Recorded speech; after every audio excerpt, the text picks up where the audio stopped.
ধৈর্য অবলম্বনকারী হয়, আমি আল্লাহ তাদের সঙ্গে হয়ে যায়। জোরে বলেন সুবহানাল্লাহ। আওয়াজ দিয়ে বলেন না সুবহানাল্লাহ। জাযাকাল্লাহ, মাশাআল্লাহ। এই দেখেন আল্লাহ তাবারাক তাআলা বান্দাদের সালাতের মাধ্যমে মসজিদে ধৈর্য অবলম্বন করতে বললেন। আর আজকে আমরা সাধারণত মানুষ আজকে যে জায়গায় ধৈর্য অবলম্বন করলে আমাদের নেকি নাই, সব নাই, যে জায়গায় নেকি হওয়ার একটা কিঞ্চিত পরিমাণ আপনার আস্থা নাই, ওই জায়গাগুলোতে আমরা সময় ব্যয় করে দিই ঘন্টার পর ঘন্টা। কিন্তু যে জায়গায় সময় ব্যয় করলে আমাদের নেকি হবে, যে জায়গায় সময় দিলে আমাদের সব হবে, ওই সমস্ত জায়গাগুলোতে আমরা সময় দিতে চাই না। জি, আজকে আমরা এই যে শামিয়ানার নিচে এই রাত্রি বেলায় আমরা আরামের বিছানা ছেড়ে দিয়ে এই জায়গায় যারা বসে আছি, আজকে বলেন আজকে এই রাত্রিটার বাদৌলতে আজকে এই শামিয়ানার নিচে বসার জন্য হয়তো কাল কিয়ামতের দিনে আল্লাহ তাবারাক তাআলা আপনাকে আমাকে জান্নাতবাসী করবে। জোরে বলেন সুবহানাল্লাহ। আজকে যে রাত্রিটা এই নবীর ঘর মাদ্রাসায় বসিলায় আপনারা পেয়েছেন, এই গ্রামের মানুষ এত আলেম ওলামার চেহারা আপনারা দর্শন করতে পারছেন, এই রাত্রিটি কি আগামী কালকার পাওয়া যাবে? যে এই রাত্রিটা আগামী কালকার পাবেন না? পাবেন না।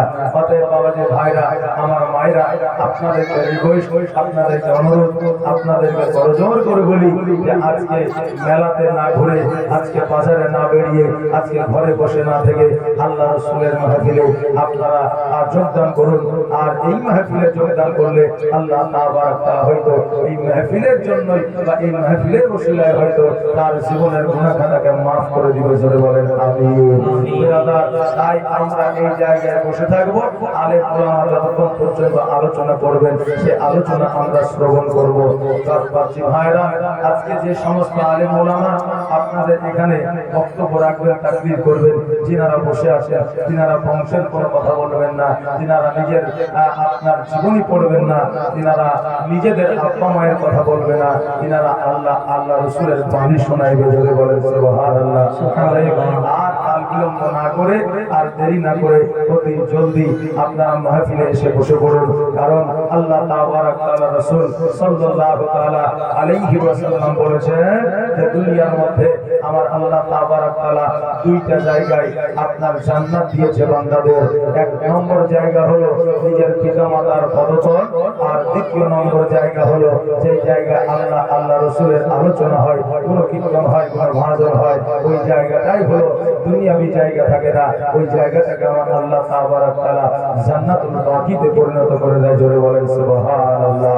বাবাজি ভাইরা, আজকে আমরা যে মাহফিলে বসে আছি, এই মাহফিলের জায়গাটাই যে জায়গা আল্লাহ রাসূলের আলোচনা হয়, ওই জায়গাটা আজকে আর দুনিয়াবি জায়গা নাই, এই জায়গাটা আর চান্দোয়া জায়গা নাই, এই জায়গাটা আর শামসের কোনো জায়গা নাই, এই জায়গাটা চাঁচলের কোনো জায়গা নয়, এই জায়গাটা আজকে যতক্ষণ পর্যন্ত আল্লাহ রাসূলের আলোচনা হবে, যতক্ষণ পর্যন্ত আল্লাহ রাসূলের গুণগান হবে, ততক্ষণ পর্যন্ত এই জায়গাটাকে আমার আল্লাহ তাবারাক তাআলা জান্নাতুল বাকিতে পরিণত করে রাখবে। জোরে বলেন সুবহানাল্লাহ। আমরা জগতের মধ্যে এসেছি, আমাদেরকে আল্লাহ তাবারাক তাআলা প্রত্যেকের জন্য একটা করে হক আছে, এই হকটা আদায় করতে বলেছে। সন্তানের জন্য বাপের মায়ের জন্য একটা হক আছে, সন্তানের কাছে বাপ মায়ের একটা হক আছে। বেরাদার গ্রামের প্রতিবেশী একে অপরের প্রত্যেকের কাছে একটা না একটা হক আছে। যতক্ষণ পর্যন্ত আপনি হকটা না আদায় করবেন, ততক্ষণ পর্যন্ত আল্লাহ তাবারাক তাআলা আপনার প্রতি রহমত বর্ষণ করবে না।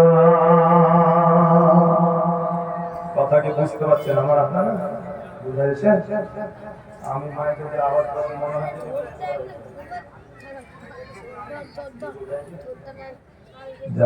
না, শুধু অন্ধকার মতো বইটা চলে গেলে তো হবে না, একটু বোঝানোর দরকার আছে নাকি? বলেন, যদি বুঝতে না পারে তাহলে সমস্যা।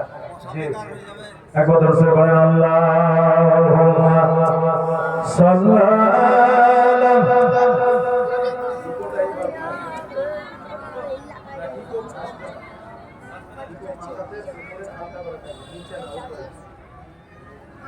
وعلى آل مولانا محمد اللهم صل على مولانا